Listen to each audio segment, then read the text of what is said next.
The funnel effect में आपका स्वागत है। आज हम एक ऐसे एप्लीकेशन डिजाइन पैटर्न पर बात करेंगे जिसका आइडिया जहाज बनाने की तकनीक से आया है। हाँ, जो सुनने में ही बड़ा दिलचस्प लगता है। बिल्कुल, इसे कहते हैं बल्कहेड पैटर्न।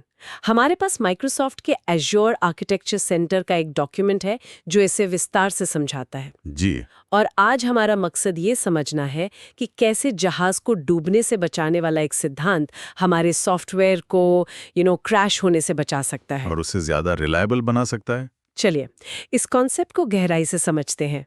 इसका नाम ही जहाज के हल मतलब उसके ढांचे के पार्टीशन से आता है जिन्हें बल्कहेड कहते हैं। अगर जहाज में कोई छेद हो जाए तो वो बल्कहेड ये पक्का करता है कि पानी सिर्फ एक ही सेक्शन में भरे और पूरा जहाज डूबने से बच जाए। ये एनालॉजी बिल्कुल सटीक है और ये इस पैटर्न की आत्मा को पकड़ती है।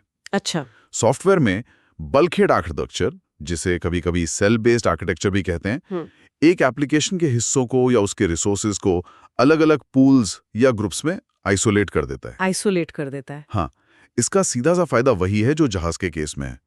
अगर एप्लीकेशन का एक हिस्सा फेल होता है या उस पर जरूरत से ज्यादा लोड आ जाता है तो बाकी हिस्से अपना काम करते रहते हैं। मतलब पूरा सिस्टम ठप नहीं होता। एग्जैक्टली, पूरा सिस्टम नहीं।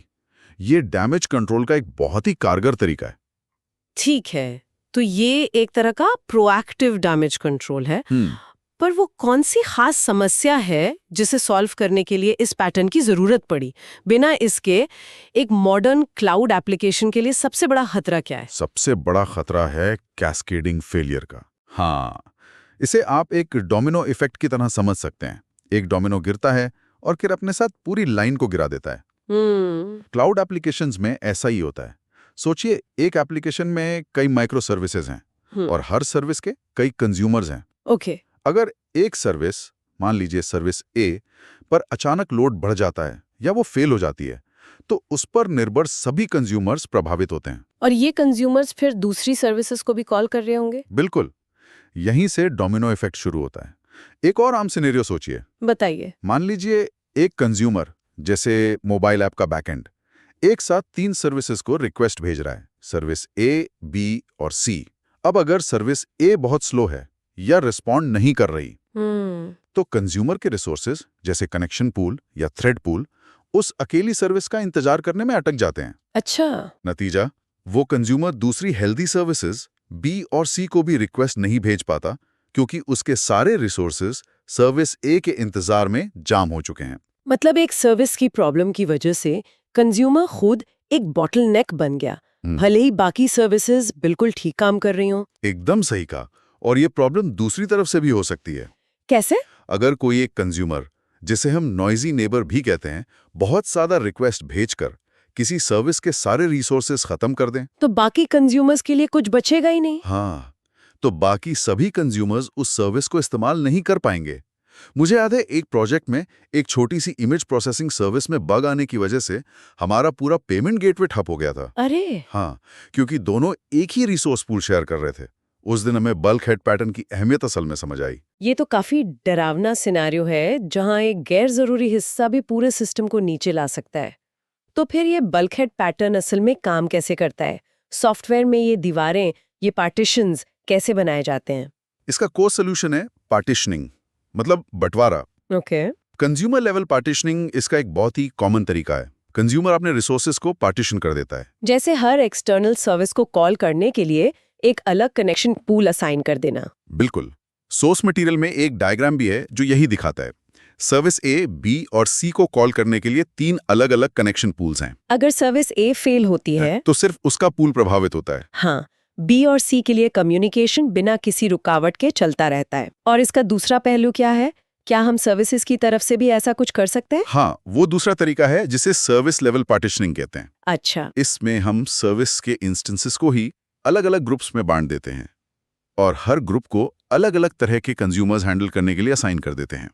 मतलब हर क्लाइंट को एक अलग सर्विस इंस्टेंस मिल सकता है। हाँ। सोचिए, कई क्लाइंट्स एक ही सर्विस को कॉल कर रहे हैं।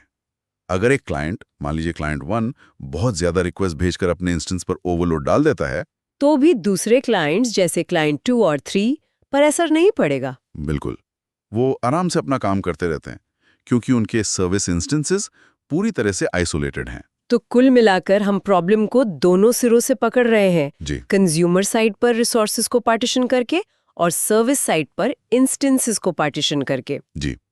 अगर हम इसके फायदों को मद्देनजर देखें तो आइसोलेशन तो साफ है, पर क्या इसके और भी फायदे हैं? हाँ, सोर्स के मुताबिक इसके 3 मुख्य फायदे हैं। पहला, जैसा आपने कहा, आइसोलेशन। ये कैस्केडिंग फेलियर से बचाता है। प्रॉब्लम कंटेन हो जाती है। दूसरा है फंक्शनैलिटी प्रिजर्वेशन। ये बहुत महत्वपूर्ण है। किसी एक सर्विस के फेल होने पर भी एप्लीकेशन की कुछ फंक्शनैलिटी चलती रहती है, पूरा ऐप डाउन नहीं होता। मतलब यूजर शायद अपनी प्रोफाइल पिक्चर अपडेट ना कर पाए, लेकिन वो पेमेंट कर सकता है। एग्जैक्टली, कोर फंक्शनैलिटी चलती रहती है। और तीसरा फायदा? तीसरा फायदा है क्वालिटी ऑफ सर्विस। अच्छा, वो कैसे? ये आपको अलग अलग कंज्यूमर्स के लिए सर्विस की क्वालिटी तय करने की सुविधा देता है। जैसे आपके जो हाई प्रायोरिटी या पेइंग कस्टमर्स हैं, उन्हें आप हाई प्रायोरिटी सर्विसेज के पूल से कनेक्ट कर सकते हैं, जिनकी रिसोर्सेज ज्यादा डेडिकेटेड और रिलायबल हो। हाँ, जबकि फ्री टियर यूजर्स को एक अलग, शायद कम रिसोर्सेज वाले पूल से सर्व किया जा सकता है। अरे वाह!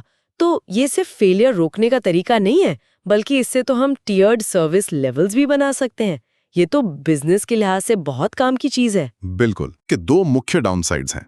पहला, जैसा आपने कहा, कॉम्प्लेक्सिटी। ये सिस्टम में एक एक्स्ट्रा लेयर ऑफ कॉम्प्लेक्सिटी जोड़ता है।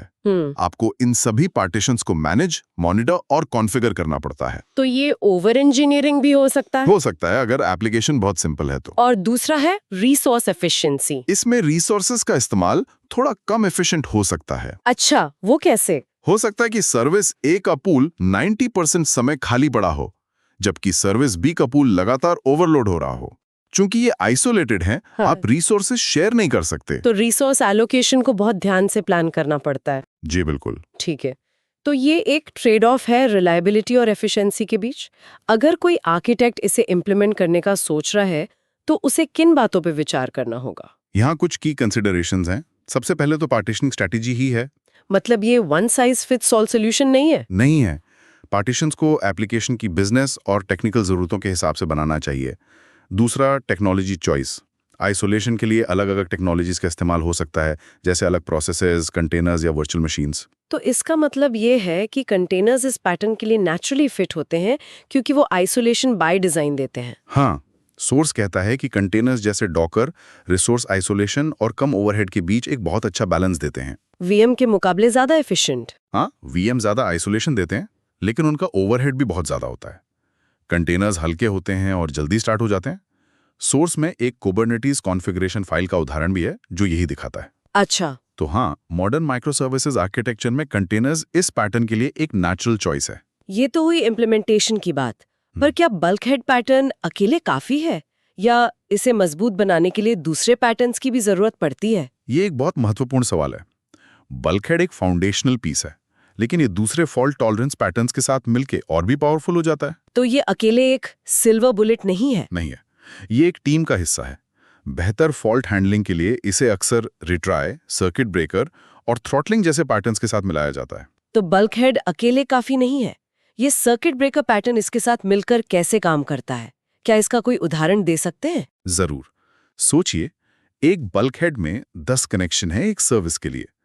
अगर वो सर्विस फेल होती है, तो ब्लाइंड रीट्राई पैटर्न बार बार रिक्वेस्ट भेजकर वो 10 कनेक्शन ब्लॉक कर देगा और बल्क हेड को बेकार कर देगा। हाँ, लेकिन अगर वहां सर्किट ब्रेकर लगा है, तो 2-3 फेलियर्स के बाद वो सर्किट ओपन कर देगा और रिक्वेस्ट भेजना ही बंद कर देगा। इससे बल्क हेड के रिसोर्सेज फ्री हो जाएंगे और सिस्टम को रिकवर होने का मौका मिलेगा। और थ्रॉटलिंग पैटर्न का क्या रोल है इसमें? थ्रॉटलिंग उस नॉइजी नेबर वाली प्रॉब्लम को सॉल्व करता है।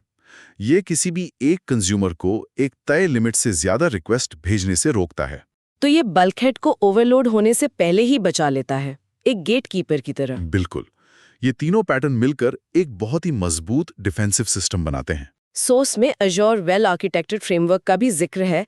ये पैटर्न उसे कैसे सपोर्ट करता है? ये फ्रेमवर्क के कई पिलर्स को सीधे सीधे सपोर्ट करता है, जैसे रिलायबिलिटी, जो कि सबसे स्वाभाविक है। हाँ। फेलियर को कंटेन करके एप्लीकेशन की ओवरऑल रिलायबिलिटी बढ़ती है।